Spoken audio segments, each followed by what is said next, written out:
Dragon fruit చిన్న చిన్నగా పువ్వులు అవుతుంది. పువ్వు వచ్చింది. పువ్వు 3 పువ్వులు వచ్చేదాన్ని. మామిడికాయ చెట్లు, వంకాయ, ద్రాక్ష,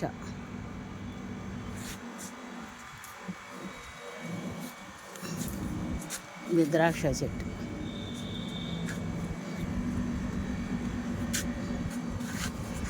జాంకాయ, చిన్న చెట్టుకి జాంకాయ,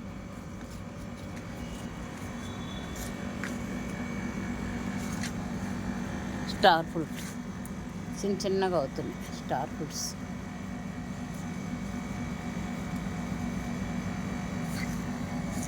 మల్లె చెట్టు, బ్లాక్బెర్రీ చాలా అయ్యాయి. ఇప్పుడు అయిపోయి మళ్ళా గ్రాఫ్టింగ్ చేస్తే, కటింగ్ చేస్తే వస్తాయి.